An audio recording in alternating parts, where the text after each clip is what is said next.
Tu cherches une carte mère fiable pour ton prochain PC gamer à petit budget ou peut-être un modèle polyvalent pour une utilisation quotidienne?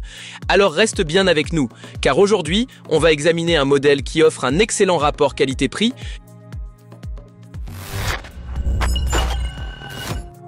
Si tu prévois de monter un système basé sur AMD, cette carte mérite clairement ton attention. Elle fait partie de la série Prime, très appréciée d'Asus, connue pour offrir un équipement solide, sans fioritures. Ce qui saute aux yeux, la carte est compatible avec pratiquement tous les processeurs Ryzen, de la première génération jusqu'au modèle Ryzen 5000. Même les APU avec carte graphique intégrée sont prises en charge. C'est particulièrement pratique si tu ne veux pas investir tout de suite dans une carte graphique ou si tu montes simplement un système bureautique.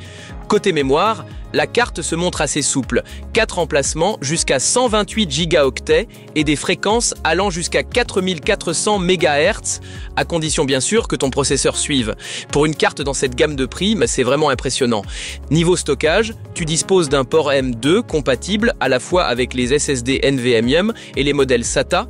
Certes, un second port aurait été le bienvenu, mais pour la majorité des configurations, cela suffit largement. Et si tu préfères les disques durs classiques, 6 ports SATA sont également disponibles.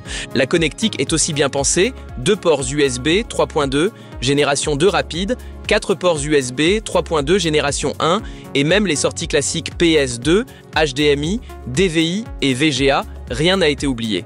Très pratique, un bouton BIOS Flashback est aussi présent, tu peux ainsi mettre à jour le BIOS sans processeur, idéal si tu comptes installer directement un Ryzen plus récent. Connexion réseau et son, Asus fait également du bon travail ici.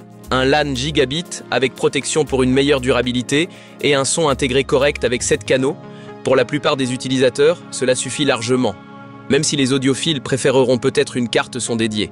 Ce que j'aime particulièrement, les petits extras bien pensés comme les headers RGB, une protection contre les surtensions bien intégrée et le BIOS UEFI, facile à utiliser, tout cela rend l'assemblage et la configuration bien plus simples.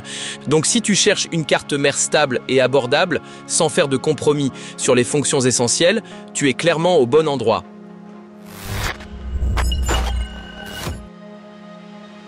Alors quels sont les points forts et les limites de cette carte? Mais avantages, excellent rapport qualité-prix, large compatibilité CPU même avec les Ryzen 5000, nombreuses connectiques dont l'USB 3.2 génération 2 rapide, BIOS Flashback, rare à ce niveau de prix.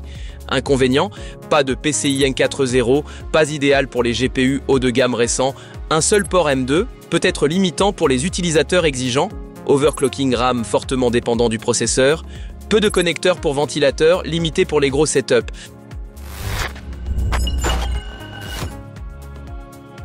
Pour moi, cette carte mère est un vrai bon plan en termes de rapport qualité-prix.